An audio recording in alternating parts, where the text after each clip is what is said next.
باریکیوں سے روشنی کی طرف آپ کا رہبر نور علم میڈیا لائک اور سبسکرائب کیجیے۔ بلا تاخیر دعوت دے رہا ہوں علاقے کے زینت مجاہد ختم نبوت وکیل صحابہ حضرت مولانا عبد المتین صفدر صاحب کو، جو کہ شکر گڑھ سے تشریف لائے ہیں، تشریف لاتے ہیں محترم جناب حضرت مولانا عبد المتین صفدر صاحب۔ نعروں کی گونج میں استقبال کیجیے۔ نعرہ تکبیر، زندہ ہونے کا زندہ دلی کا اور جاگنے کا ثبوت دیجیے۔ محترم جناب عبد المتین صفدر صاحب تشریف لا رہے ہیں۔ نعرہ تکبیر، نعرہ تکبیر، شان مصطفیٰ، تاجدار ختم نبوت، شان صحابہ، عظمت صحابہ، نعرہ تکبیر۔ محترم جناب حضرت مولانا عبد المتین صفدر صاحب۔ نعرہ تکبیر، عقیدہ حیات النبی، عقیدہ حیات النبی، نعرہ تکبیر۔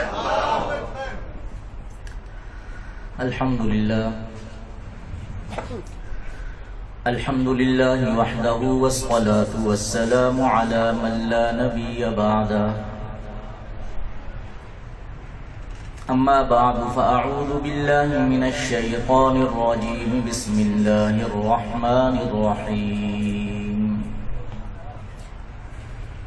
قد نرى تقلب وجهك في السماء فلنولينك قبلة ترضاها، صدق الله العظيم۔ درود پاک اللهم صل على كما صليت على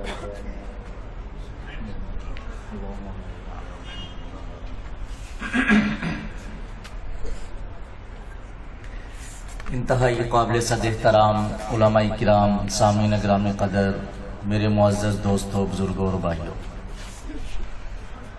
آج کی یہ خوبصورت اور پروقار تقریب جو بزم حسان ضلع نارووال اور جمعیت علماء اسلام پاکستان نارووال کے زیر انتظام سجائی گئی ہے، حاضری کی نیت سے، ثواب کی غرض سے ایک دو گزارشات کرنا ہے۔ سامعین گرامی قدر، حضور اکرم صلی اللہ علیہ وسلم اس کائنات میں اللہ رب العزت کی سب سے گراں قدر بھیجی گئی ہستی ہیں۔ اللہ رب العزت نے پوری کائنات کو بہت ہی حسین و جمیل پیدا کیا ہے، کیونکہ اللہ رب العزت خود جمیل ہیں۔ اللہ جمیل ویحب الجمال، اللہ خوبصورت ہیں اور خوبصورتی کو پسند فرماتے ہیں،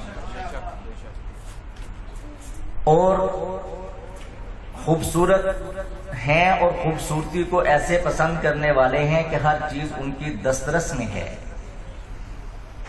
ہم میں سے کوئی خوبصورت ہوگا، وہ اپنی ہر چیز کو خوبصورت بنانا چاہے، ضروری نہیں ہے کہ بن جائے، کیونکہ ہماری دسترس میں ہر چیز نہیں ہے۔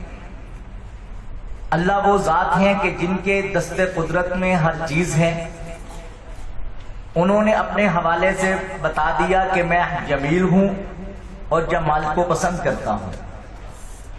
تو اللہ رب العزت نے پھر اسی بنیاد پر اپنی جس چیز کو پیدا کیا اس میں حسن و جمال کو کوٹ کوٹ کر کے بھر دیا۔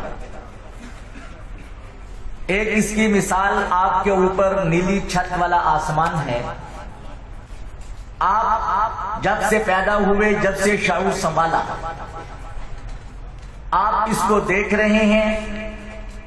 آپ میں سے بہت ساروں کا لڑکپن، بچپن، جوانی گزر کر بڑھاپے کی حالت میں پہنچ گئے۔ آسمان روزانہ آپ کی نظروں میں ہوتا ہے، آپ کے نظروں کے حصار میں رہتا ہے، لیکن آپ کبھی بھی آسمان کو دیکھ کر اکتائے نہیں ہیں، تھکے نہیں ہیں۔ یہ رب ذوالجلال کی وہ بنائی ہوئی خوبصورتی ہے جو آپ کو اکتانے نہیں دیتی، اور یہ رب کی ایک مخلوق ہے۔ آپ مختلف موسموں کے اندر اپنے ملک پاکستان کے اندر باہر موقع ملے تو باہر بھی قدرت کے دل فریب اور فطری نظاروں سے محظوظ ہونے کے لیے جاتے ہیں، اور آپ وہاں پر 10 دن رہیں، 15 دن رہیں، آپ واپس آ کر کے کہتے ہیں کہ میں سیر نہیں ہوا۔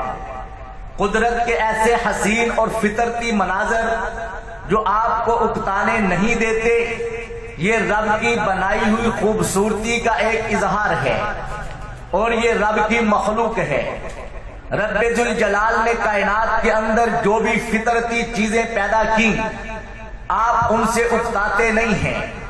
وہ رب کی طرف سے ان کے اندر ڈالا گیا جمال، وہ آپ کو بور ہونے نہیں دیتا، آپ کو اکتانے نہیں دیتا۔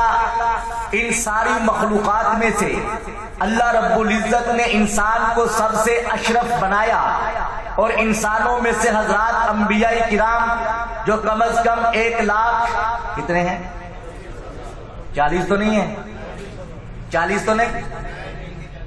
کسی کو شبہ ہو تو وہ نکال لے، 40 نہیں ہے، 1,24,000 ہیں۔ 1,24,000 انبیاء کو اللہ رب العزت نے زمانے بھر کا حسن و جمال بخشا کہ کوئی ان کی امت کا فرد ان کو دیکھ کر اکتاتا نہیں تھا، بلکہ ان کو دیکھتا اور سیر ہوتا، ان کی پیاس بجھتی، ان کی بھوک مٹتی۔ ان سارے انبیاء میں سے 313 رسولوں کو اللہ رب العزت نے مزید سر بلندی اور جمال سے نوازا۔ ان میں سے 4 کو اللہ رب العزت نے مزید حسن اور خوبصورتی سے نوازا، کیونکہ اللہ خود جمیل ہیں اور خوبصورتی کو پسند کرتے ہیں۔ ان سب میں سے اللہ رب العزت نے حضور اکرم صلی اللہ علیہ وسلم کو کائنات میں سب سے زیادہ حسین بنا کر کے بھیجا۔ ان کو اللہ رب العزت نے ایسا بنایا کہ ان کو ملاحت والا بنایا ہے کہ ان کے چہرے پہ نظر ایسے نہیں کہ کوئی ٹکا ہی نہ سکے، لیکن ایسا بھی نہیں ہے کہ ان کے چہرے پہ نظر جمائے اور کوئی خالی چلا جائے۔ اور یہ وہ شخص ہیں جن کو اللہ تعالیٰ نے کائنات میں سب سے حسین بنا کر کے بھیجا، اور یہ وہ شخص رب ذوالجلال کے سب سے محبوب اور لاڈلے پیغمبر جن کی نگاہ کے حوالے سے آج آپ بات کرنے کے لیے جمع ہیں۔ میں زیادہ وقت آپ کا لینا نہیں چاہتا ہوں، میں مختصر طور پہ اپنی بات کو آگے بڑھاؤں کہ ہمارے نبی مکرم، نبی محتشم، نبی الرسل، خاتم الانبیاء، امام الانبیاء، سید الانبیاء، سید الاتقیاء، ہمارے محمد صلی اللہ علیہ وآلہ وسلم، ان کو اللہ رب العزت نے جب اس دنیا میں بھیجا، وہ اللہ تعالیٰ کے حکم سے اپنی عبادات کو سر انجام دیتے رہے۔ اللہ کے حکم کے ساتھ وہ بیت المقدس کی طرف منہ کر کے نماز پڑھتے رہے۔ اللہ رب العزت نے قرآن پاک کے اندر جو آیت مبارکہ میں نے آپ کے سامنے تھوڑی سی پڑھی ہے، قَدْ نَرَىٰ تَقَلُّبَ وَجْهِكَ فِي السَّمَاءِ فَلَنُوَلِّيَنَّكَ قِبْلَةً تَرْضَاهَا، کہ اللہ رب العزت پیغمبر کی نگاہ کا بتا رہے ہیں کہ ہم آپ کے چہرے پر سے، ہم آپ کے چہرے کا بار بار پلٹ کر آسمان کی طرف دیکھنا محسوس کرتے ہیں۔ ہم دیکھ رہے ہیں کہ آپ کا چہرہ پلٹتا ہے، بار بار آپ کی نگاہ آسمان کی طرف جاتی ہے۔ آپ فکر نہ کریں، فَلَنُوَلِّيَنَّكَ قِبْلَةً تَرْضَاهَا، جو آپ کی چاہت ہے، جس سے آپ محبت کرتے ہیں، جس قبلے سے آپ کو پیار ہے، میں اس کا آپ کو والی بنا دوں گا۔ پھر رب ذوالجلال نے حضور کی نگاہ پر فیصلہ فرما دیا، اور جب حضور کی نگاہ پڑے تو رب ذوالجلال کعبہ تبدیل کر دیا کرتے ہیں۔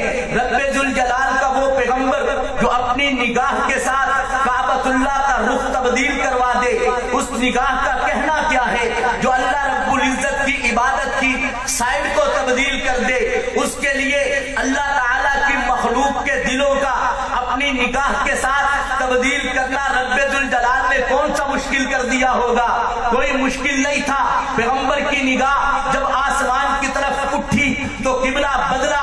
پیغمبر کی نگاہ اگر قحط کے زمانے میں آسمان کی طرف اٹھی تو بارش برسی، بارشیں برسنے کے بعد پیغمبر کی نگاہ جب آسمان کی طرف اٹھی تو دھوپ نکل